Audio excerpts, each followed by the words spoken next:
저희 교회의 자랑을 꼽아보라고 한다면 저는 몇 가지를 이야기하겠지만 그 중에 하나가 주일 예배를 이렇게 드린 후에 온 교우들이 점심 식사를 하고 온 교우들이 흩어져서 셀 모임을 하는 시간입니다. 그 시간이 저는 참 행복합니다.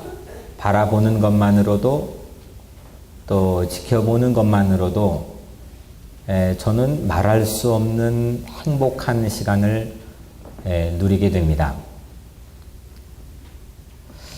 이 모임의 이름이 세상에 하나밖에 없는 이름일 거예요. 전파사 모임입니다. 하나님의 말씀을 전파하고 또 하나님의 사랑을 전파하는, 또 우리 전파사라고 하는 게 라디오 고장나고 오래전에 가전제품 이게 수리하는 곳이잖아요.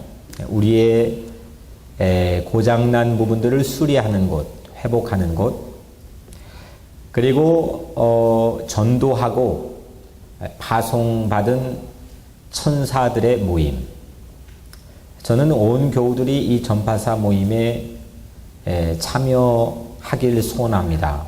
그리고 이 전파사 모임을 통해서 여러분들의 영혼이 예뻐지고 아름다워지고 양육되고 성장하기를 소원합니다.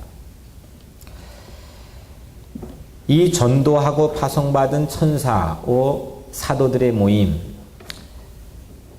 이 전도하고 파송이라고 하는 것은 교회 울타리 안에서 하는 것보다 교회 울타리 밖에서 하는 우리의 삶의 영역입니다. 거기에 더 무게중심이 많이 가 있습니다. 그래서 우리가 신앙생활을 하면서 교회 전문가가 되는 데는 많이 배우고 또 시간을 할애하지만 교회 밖에 그 말씀을 가지고 예수의 영성을 가지고 교회 바깥에서 어떻게 이거를 적용하고 어떻게 이걸 어떤 방법으로 실천하며 살지에 대해서는 우리가 참 비전문가구나 라는 생각을 갖게 됩니다. 그래서 우리의 셀 모임이 저는 매우 중요하다 생각합니다.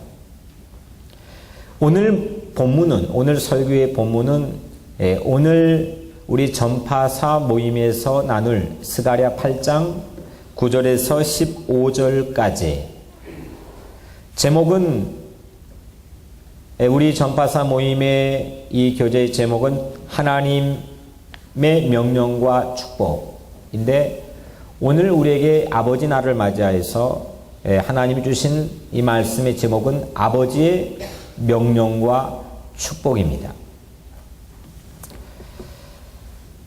아버지 하면 여러분들 어떤 생각이 드십니까? 오늘 아침에 일부 예배 시간에도 한 교우가 왔는데, 이분은 교회에 나오기 전에 아주 30년 정도 됐을까요? 오래전에 사랑하는 아버지를 어쩔 수 없이 헤어지고 한국에서 그 아버지가 돌아가셨는데 무덤을 찾을 길이 없어서 그 무덤을 찾는 과정 중에 가까워지고 만나게 된 교우입니다. 아직까지도 묘비가 없기 때문에 그 무덤을 찾을 길이 없지만 여러분들의 삶의 뒷배경에는 이렇게 다양한 얼굴을 가진 아버지의 삶이 있습니다. 그래서 여러분들은 여기에 존재하고 있습니다. 나에게 한없는 사랑과 은혜를 기억하게 해준 아버지도 있겠지만 또 아픔과 상처와 또 때론 배신의 아픔을 맛보게 해준 그런 아버지들도 여러분들 뒷삶에는 있을 겁니다. 그 아버지가 나에게 남겨준 게 무엇입니까? 오늘은 그 아버지의 명령과 축복, 이걸 우리가 함께 나눠보려고 하는데, 오늘 말씀을 준비하면서 아버지의 명령과 축복은 우리 사회가 가지고 있는 가장 소중한 자산이라고 생각을 합니다.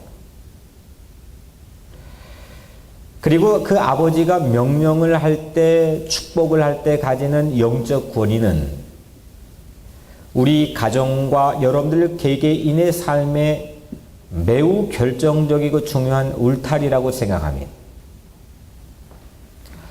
그런데 이 소중한 울타리가 오늘날 이 시대에 어떻게 되었습니까? 다 망가졌습니다. 다 부러졌습니다. 다 붕괴되어 갑니다. 아버지 명령에는 힘과 위신이 떨어져 가고 축복하는 아버지의 소중한 자산은 매우 드물게 우리에게 눈에 띌 뿐 거의 실종되어 가고 있는 시대를 살고 있습니다.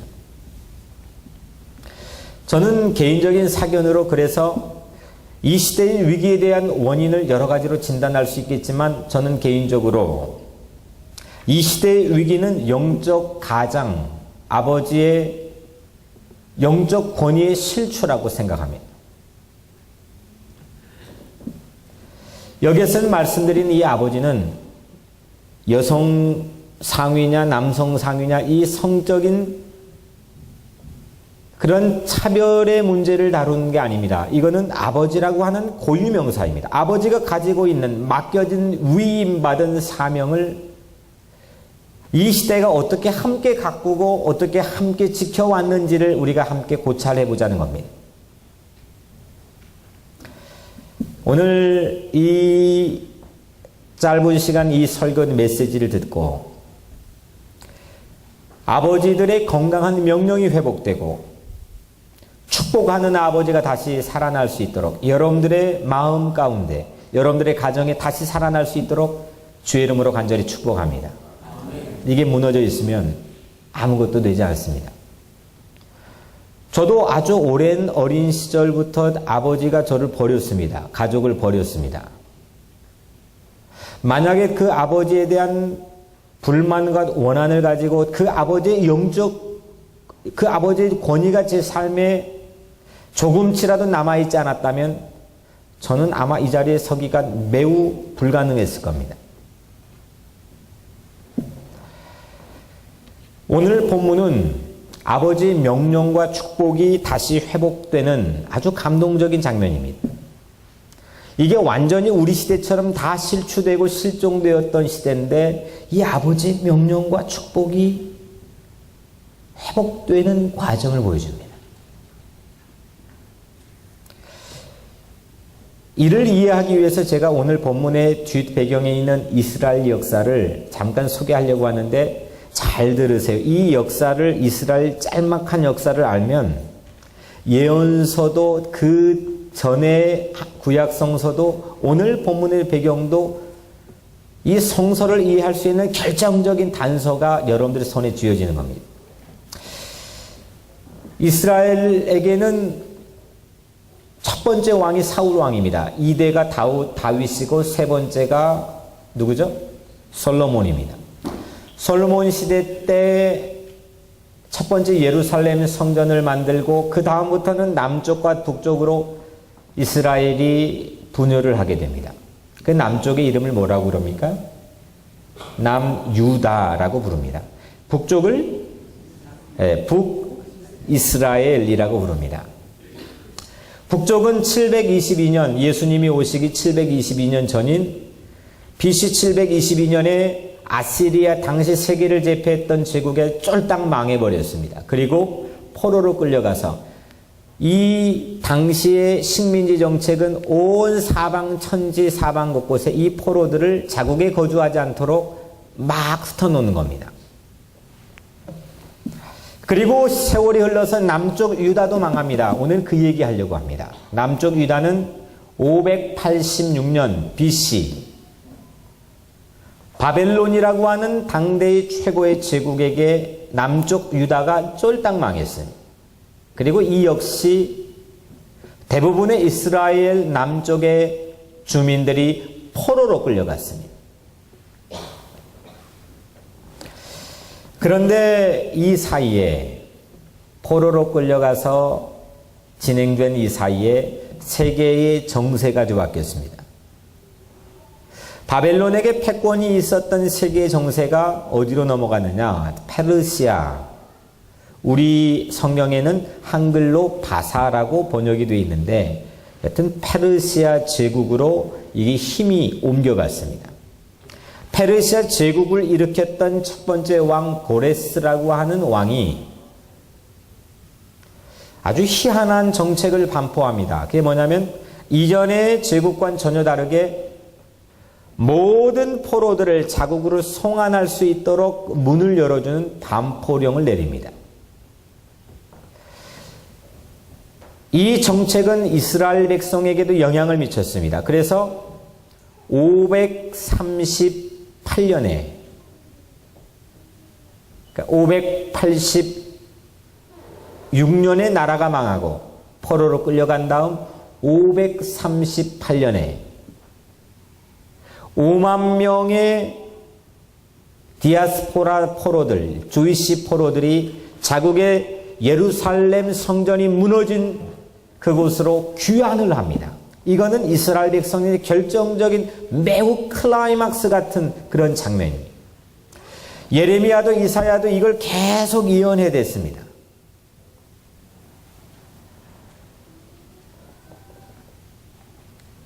당시에 다윗 왕가의 손주로 후손으로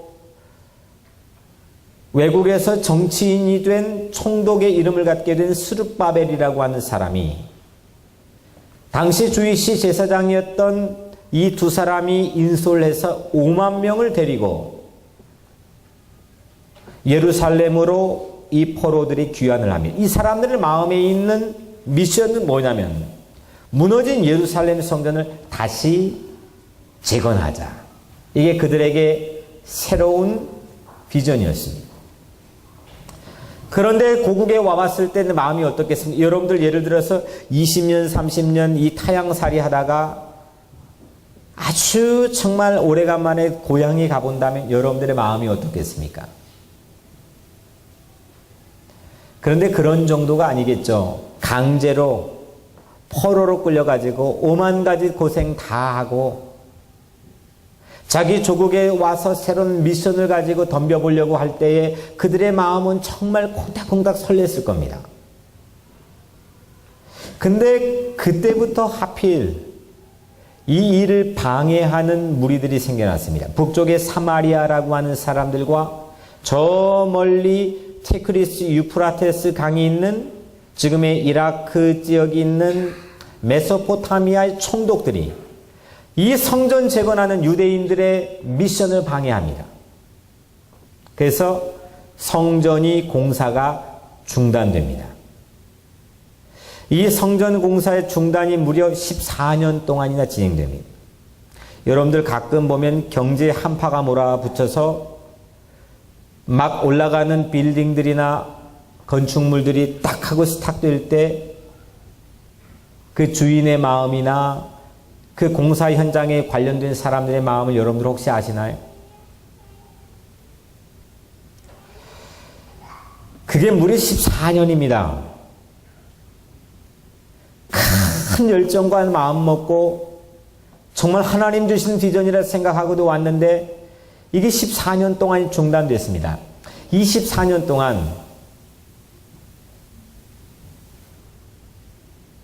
열정이 식어버리고 모든 의욕이 꺾어버린 이스라엘 백성들을 향해서 설교하는 두 명이 있었습니다. 이 사람이 학계라고 하는 설교자와 스가랴라고 하는 설교자입니다. 오늘 우리가 읽은 본문은 스가랴 예언자의 통해 전해진 말씀입니다. 그리고 그 바로 직전에 학계라고 하는 예언자가 있습니다. 이 스가랴는 이런 상황에서 다시 일어나십시오. 아무리 어두운 터널을 지날지라도 여러분들 다시 비전을 바라보고 일어나 성전 재건에 몰두해야 됩니다. 이렇게 헌신을 외친 설교자입니다. 5가지 환상을 보고 그 성전 재건의 비전을 제시했습니다.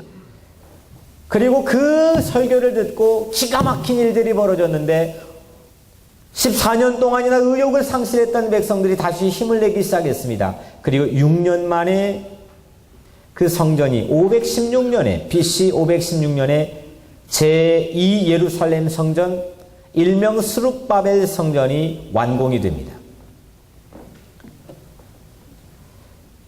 이제 오늘 본문으로 돌아와서 설교자 스가랴의 한 가지 명령을 주목하려고 합니다. 오늘 첫 번째 절인 만군의 여호와가 이같이 말하노라. 만군의 여호와의 집, 곧 성전을 건축하려고 그 지대를 쌓던 날에 있었던 선지자들의 입의 말을 이날에 듣는 너희는 손을 견고히 할지니라. 하나님이 명령을 스가랴에게 했습니다. 저 사람들에게 이 명령을 전해줘라. 그 명령은 너희는 너희의 손을 견고히 할지니라 이겁니다. 그 청중들은 지금 성전지대를 쌓던 날에 이 성전 공사가 중단돼 버리고 모든 열정이 식어버려졌을 때에, 그랬을 때에 스가랴를 통해 설교를 듣던 사람들, 맥 빠진 사람들입니다. 성전 재건이 중단된 14년 동안 학개나 스가랴의 설교를 듣고 맥 빠진 사람들에게 주신 하나님 아버지의 명령은 너희는 손을 견고히 할지니라. Let your hands be strong. 네 손을 강하게 하라.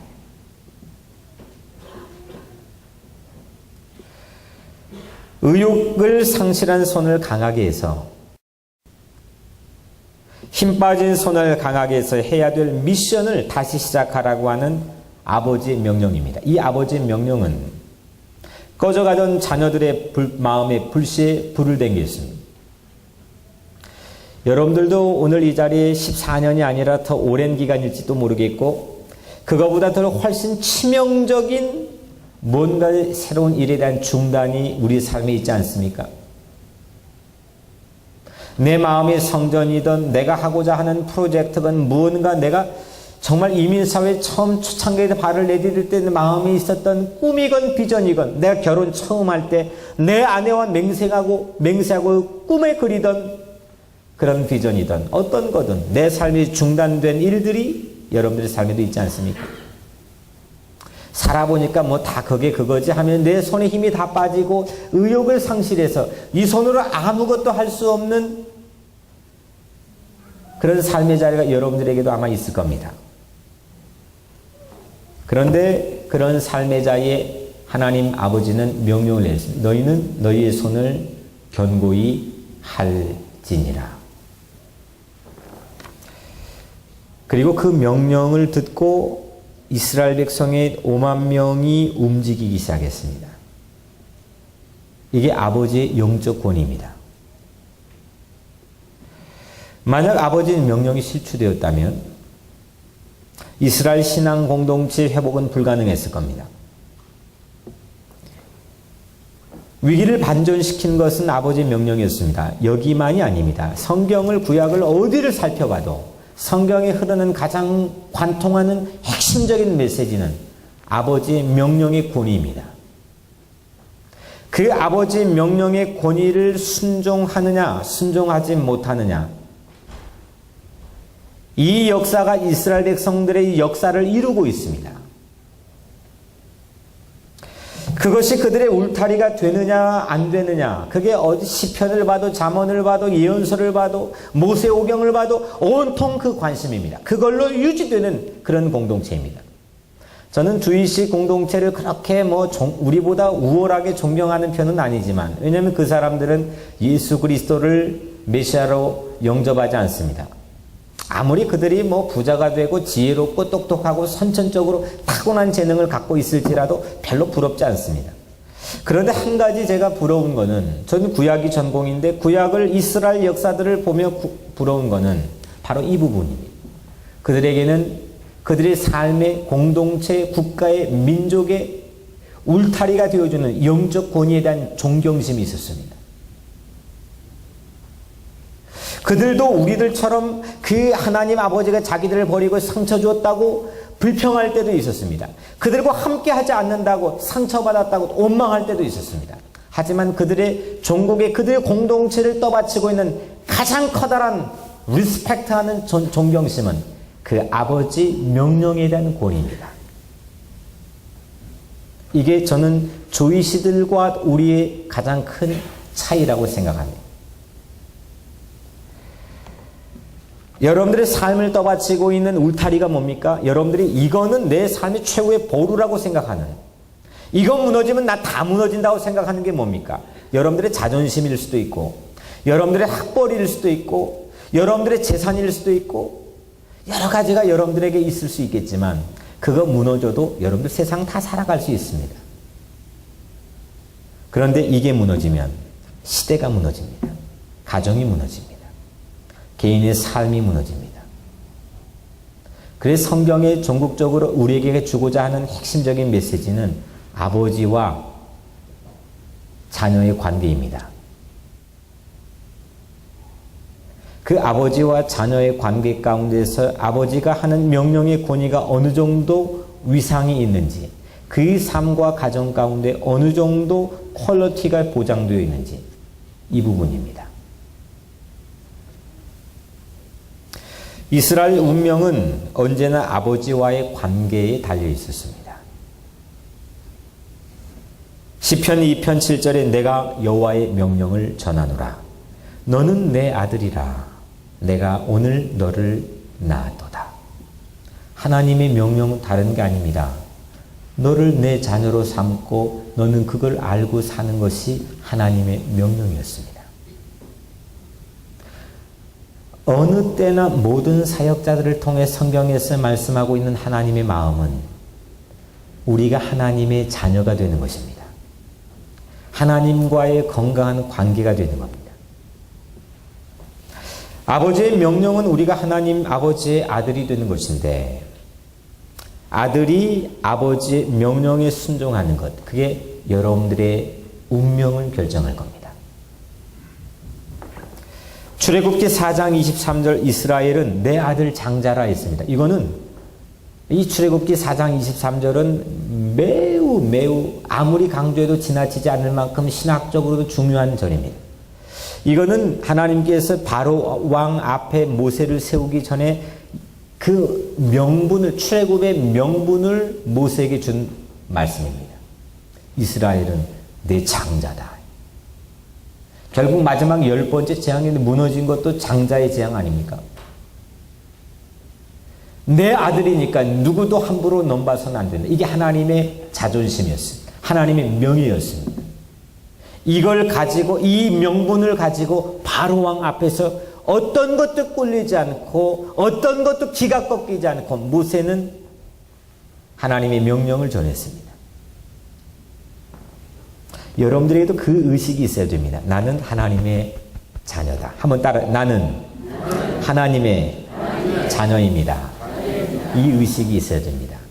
결국 우리 신앙의 가장 전국적인 관심은 헌신이 아닙니다. 여러분들 헌금 많이 하는 게 아닙니다. 그냥 꼬박꼬박 교회의 룰을 지키는 게 아닙니다. 이거는 그 다음에 자연스럽게 해나가는 겁니다. 가장 첫 번째 코어로 중심적으로 중요한 신앙의 영적인 핵심은 아버지와 자녀의 관계입니다. 이 관계가 무너지면 아무런 명분도 있을 수 없습니다. 예레미야를 볼까? 예레미야 31장 9절에 그들이 울며 돌아오리니 나는 이스라엘 아버지요 에브라임은 내 아들이라.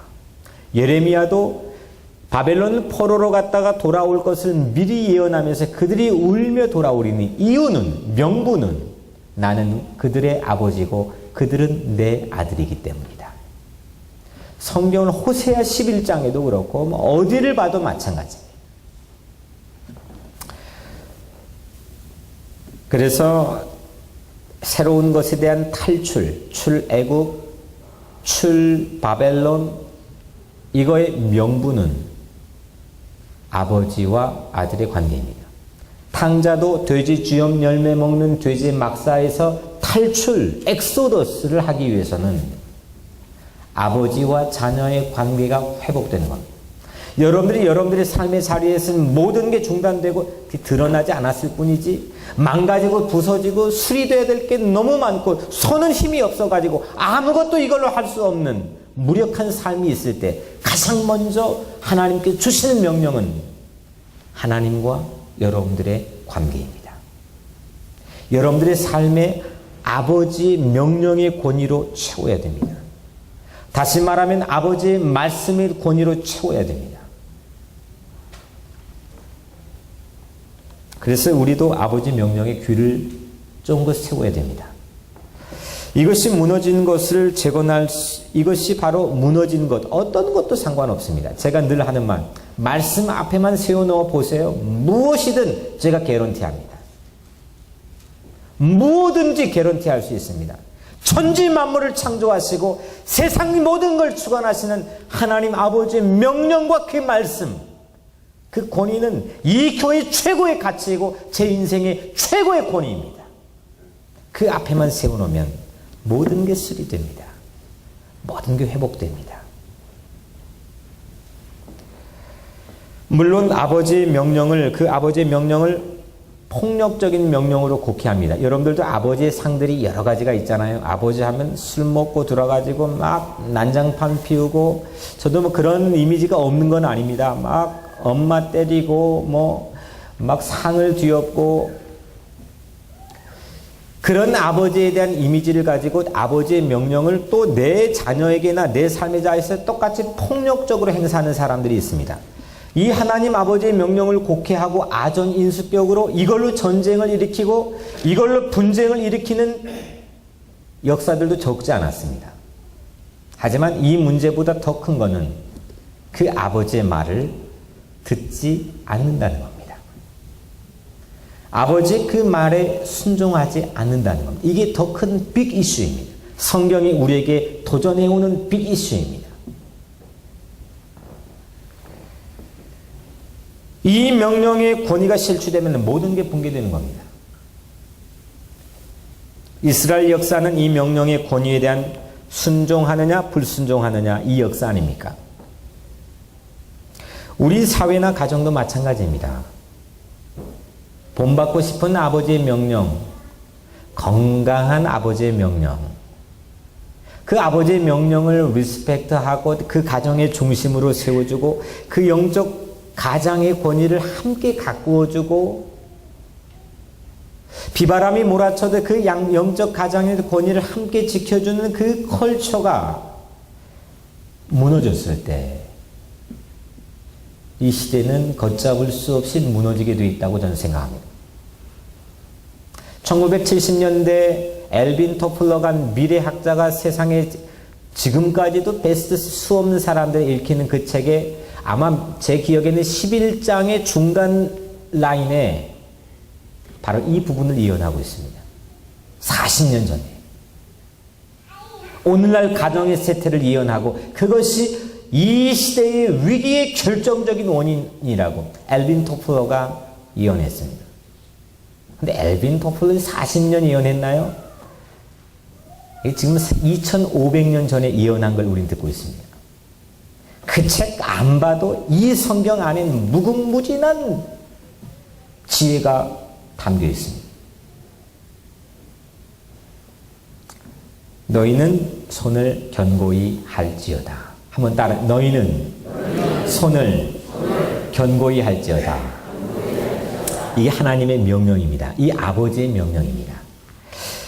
다시 망치를 들고 움켜줘야 되는 손, 또 놓았던 자재를 먼지 풀풀 끼었던 그 자재를 어깨에 메고 다시 운반해야 되는 그 손, 그 손을 견고히 성전 재건에 매진하라. 이게 아버지의 명령입니다. 그 아버지의 명령 때문에 열정을 상실했던 모든 자녀들이, 모든 백성들이 다시 꿈틀꿈틀 움직이기 시작합니다. 이게 되는 집안이라고 생각합니다. 아버지가 말을 했는데도 움직여지지 않습니다. 아버지가 뭘 얘기했는데도 그건 이 쌍방의 문제가 있는 겁니다. 근데 하나님께서는 모든 게 무결점이 있습니다. 거룩하신 우리를 끊임없이 사랑하시는 분입니다. 그 하나님의 명령에는 모든 게 합력하여 선을 이루게 하신 능력이 있습니다. 그 말씀에, 그 명령에 우리 삶의 최고의 권위를 둬야 됩니다. 타협하면 안 됩니다. 이것이 바로 저는 이스라엘 주이시들에게 숨겨진 저력이라고 저는 생각합니다. 우리 가정에도 이런 아버지의 명령을 세워야 됩니다. 아름다운 권위가 실종된 시대에서 유일한 롤 모델은 저는 하나님 아버지의 명령이라고 생각합니다.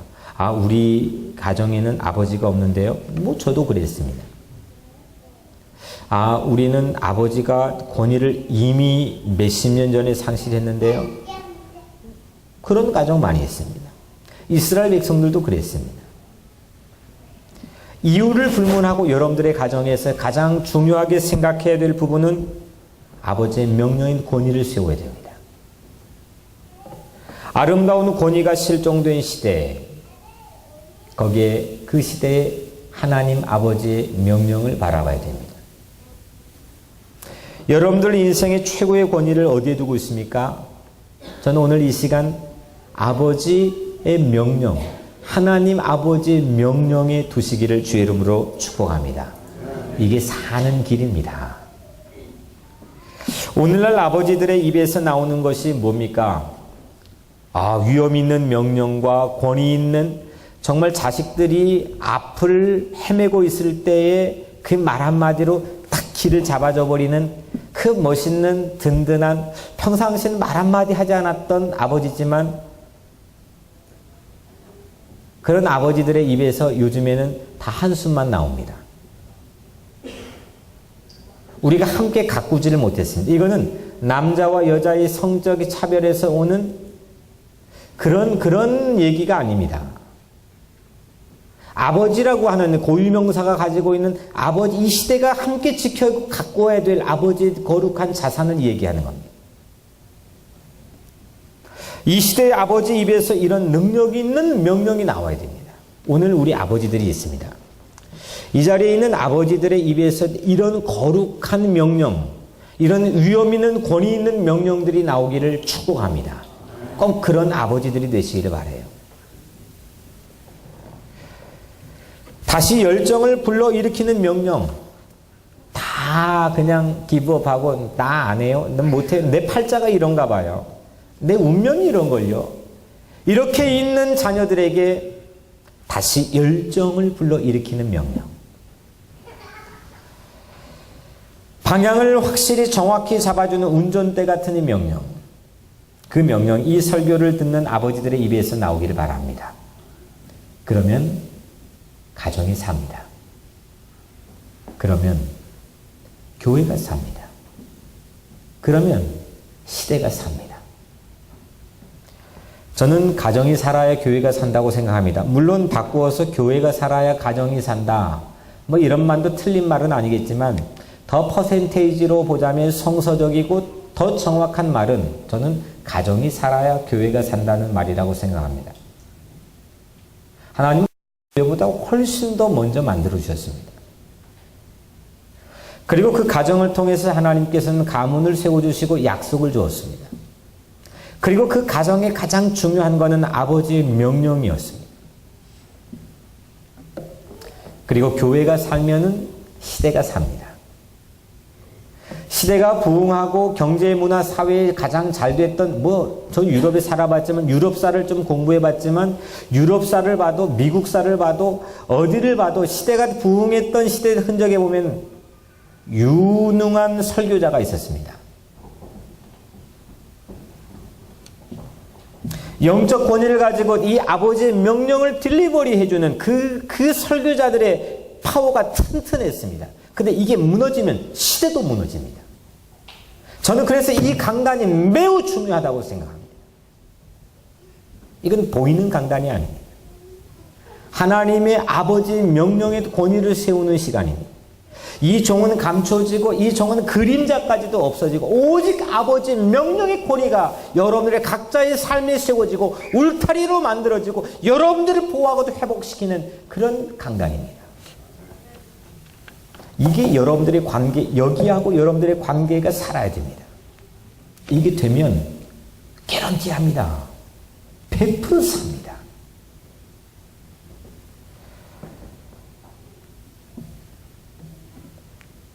그런 손을 움직이는 명령을 할 줄 아는 이 땅의 아버지들, 우리 교회 젊은 아버지들도 잘 들으세요. 그리고 가정에서는 아내든 자녀든 이런 아버지 영적 권위를 무시하지 말고 실추시키지 말고 존중해주는 그런 가정. 그런 가정의 문화가 생기기를 주의 이름으로 간절히 축복합니다.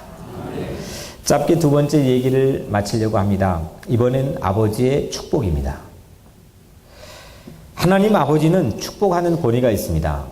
사실 이 구약 성경에 나와 있는 히브리 원어의 축복이라는 말은 오늘날 우리가 이렇게 쉽게 블레싱 하는 것처럼 그런 가벼운 의미는 아닙니다. 축복이라고 하는 것은 특별한 사람들만 할 수 있습니다. 그런 전통을 주이시들이 갖고 있습니다. 가장 전국적으로는 축복의 권위는 하나님에게 있습니다. 무분별한 축복은, 이 시대의 무분별한 축복은 기복주의에 빠지게 합니다. 축복의 근거가 뭔지도 모르고 그냥 축복을 남발한다면 그거는 기복주의에 빠지게 할 수도 있습니다. 하지만 저는 축복해야 된다고 생각합니다. 권위 있는 축복, 근거가 명확한 축복, 건강한 축복, 진실한 사랑이 담겨있는 축복, 이 축복은 저는 사회를 건강하게 하는 가장 중요한 에너지라고 생각합니다. 12절에 평강의 씨앗을 얻을 것이라. 이거는 하나님께서 스가랴를 통해서 지금 다 낙담에 퍼져 있는 이스라엘 백성들을 축복하는 말씀입니다. 이것은 성전 재건에 참여한 이들에게 약속한 아버지의 축복이고 보상입니다. 평강의 씨앗, 네가 얻을 것이다. 바벨론 포로 생활에서 살았던 이스라엘은 노동을 해도 일을 해도 임금이 없습니다. 유노동 무임금입니다. 보상도 없습니다. 내가 땅에 씨앗을 심어도 그건 내 거 아닙니다. 땀을 흘려도 대가를 받을 수가 없습니다. 이러면 가장 먼저 찾아오는 게 뭐예요? 의욕상실입니다. 일할 마음 없습니다. 그래서 공산사회 이상은 좋지만 공산사회가 이렇게 무너질 수밖에 없는 가장 결정적인 원인은 바로 그거라고 생각합니다.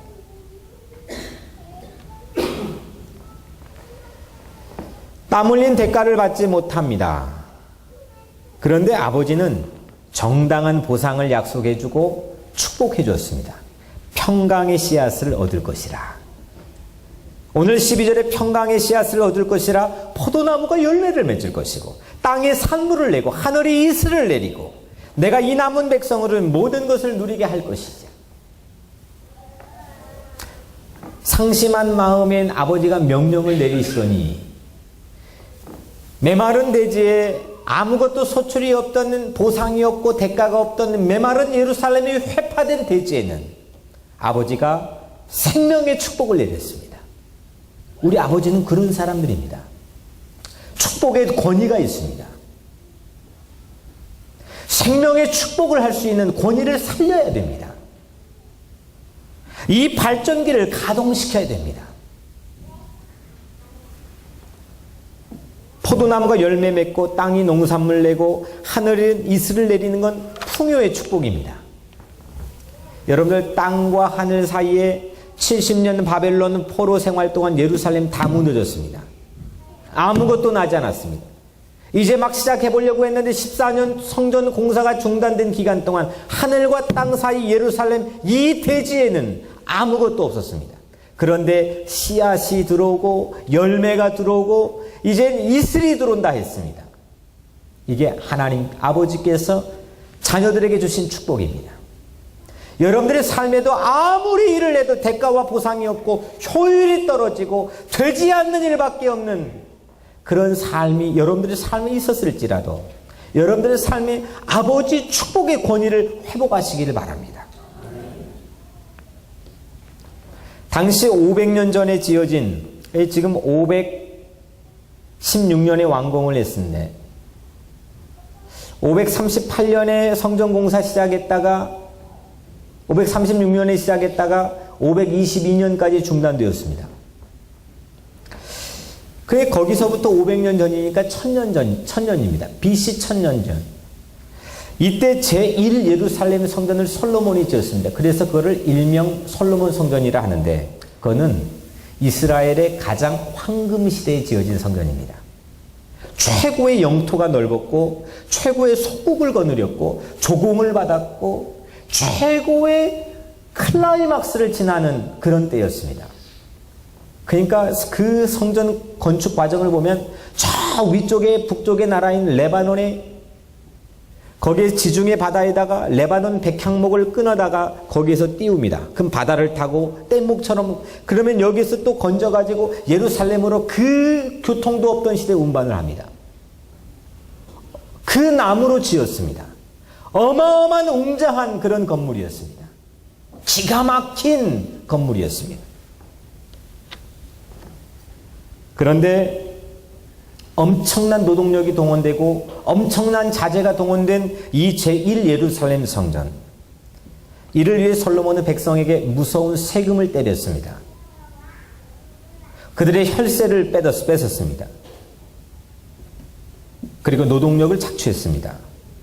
북이스라엘이 북지파들이 솔로몬의 아들에게 와가지고 컴플레인을 하는 과정을 보면 그걸 우리 알 수 있지 않습니까? 솔로몬 시대의 마지막은 그래서 다 타락해버렸습니다. 결국은 제1 예루살렘 성전은 사실 엄밀히 말해서 북이스라엘의 탄생, 이 분열의 원인을 제공했습니다. 반면에 제2 예루살렘 성전, 오늘 우리가 본문에 보는 스룹바벨 성전은 포로 귀환 직후에 제공되었습니다. 아무것도 손에 없습니다. 뭔 자재가 뭐가 있겠습니까? 일을 해보려도 뭐가 좀 기술자들도 있고 뭐 자재들도 있고 좀 엄청난 미션인데 있어야 될 텐데 자금이 없습니다. 자본금이 딸립니다. 노동력도 부족합니다. 기술이 현저히 떨어져 있습니다. 그것도 14년 동안이나 건축 중단을 경험한 천신만고 끝에 아마 빛이 막 쌓이고 뭐 그거 하니라고 막 분열이 되고 이런 천신만고 끝에 516년에 완공이 되었습니다. 솔로몬 성전에 비하면 이 제2 예루살렘 성전은 정말 작고 초라했을 겁니다. 그런데 스룹바벨 성전 공사에 동참하는 자들에게 하나님 아버지는, 우리 아버지는 평화의 씨앗을 얻을 것이라 축복해 줬습니다. 집이 크면 뭐합니까? 집이 웅장하면 뭐합니까? 그 넉대한 집 안에서 서로 다투고 각방 쓰고 서로 분열이 일어나면 그게 뭐 행복하겠습니까? 근데 제2 예루살렘 성전처럼 작고 오밀조밀하고 서로 붙어져, 뭐 옛날 우리 뭐 서로 칼잠을 자야 되고 한 이불에 뭐 5, 6명씩 자야 되고 그렇게 초라하고 작지만 거기에서 평화가 있다면 그게 행복 아니겠습니까? 아버지는 평화를 지키고 축복해줘야 됩니다. 어떤 상황에서도 피스메이커가 되어야 됩니다. 그게 아버지 권위입니다. 그런데 아버지가 평화를 깨트리면 아버지가 가정의 평화를 깨트리고 아버지가 자녀의 평화를 깨트리고 그러면은 축복의 권위가 세워지지 않습니다. 마태복음 5장 9절 산상순에서 예수님 말씀했죠. 화평하게 하는 자는 복이 나니 저희가 하나님의 아들이라 일컬음을 받을 것입니다. Blessed. 어떤 사람에게요? Peacemaker. 평화를 위해 애쓰는 자가 하나님의 아들이라는 것. 하나님과 자녀의 관계가 회복되는 것, 그의 축복의 권위를 가지고 살아가는 것, 그것은 바로 평화를 위해 애쓰는 것. 그래서 제가 그렇게 팀워크를 얘기하는 겁니다. 오늘 마지막 13절에 보면 유다 족속과 이스라엘 족속아 너희가 이방인 가운데서 저주가 되었었으나 이제는 내가 너희를 구원하여 너희가 복이 되게 하리니 두려워하지 말지니라 손을 견고히 할지니라. 낯선 우리처럼 외국 땅에서 저주가 되었던 자녀들입니다. 바벨론으로, 아시리아로, 이집트로, 포로로 줄기차게 끌려다니면서 저주의 대명사가 되었던 자녀들. 이제 이 자녀를 축복하는 아버지가 오늘 본문에 등장합니다. 탕자처럼 집 나간 아들도 언제든지 돌아오면 반갑게 잔치하고 축복하는 것, 이게 참된 아버지의 마음입니다. 끙 하고 그거 풀어주지 않고 그걸 축복해주지 않는 것, 그건 아버지의 권위를 상실한 것입니다. 이런 멋진 참된 아버지가 두려워하지 마. 손을 견고히 해. Let your hands be strong. 네 손을 강하게 해. 이렇게 명령한다면 그 명령에 권위가 실리지 않겠습니까? 아버지의 명령에 영이 서기 위해서는, 아버지의 명령에 권위가 서기 위해서는 말만 한다고 되는 게 아닙니다. 아버지가 더 큰 명령에 순종을 해야 됩니다. 아버지가 순종하지 않고 어찌 자녀가 순종하길 기대하십니까? 아버지가 축복하는 권위를 또 회복하려면 아버지가 축복된 인생을 사모해야 됩니다. 무성한 가지가 담을 넘어라 야곱의 축복으로 알려진 창세기 49장 22절의 말씀. 이건 아버지 야곱이 요셉에게 축복해 준 하나님의 말씀입니다. 아버지의 명령과 축복, 이렇게 오늘 두 가지 살펴봤는데, 이 아버지의 명령과 축복은 어찌 보면 여러분들의 가정과 사회와, 아니요, 이 개개인의 삶을 회복시킬 수 있는 결정적인 울타리이고 열쇠입니다. 사랑하는 성도 여러분, 오늘 5만 명의 이스라엘 백성들은 14년 동안 중단되었던 성전 공사를 스가랴 설교 한 편을 듣고 온 백성이 그 아버지의 명령과 축복을 받게 되는 변화된 운명으로 우리에게 보여집니다. 이 메시지 하나가 여러분들 살릴 수가 있습니다. 그래서 새 성전을 지은 것처럼 우리들에게도 아버지 하나님의 명령과 축복을 회복하고 또 더불어서 육신 아버지의 명령과 축복을 회복해서 여러분들의 혹시 중단된 일이 있다면 모든 일들이 다시 회복되기를 축복합니다. 우리 미래는, 우리의 운명은 아버지의 명령과 축복에 달려 있습니다. 기도하겠습니다.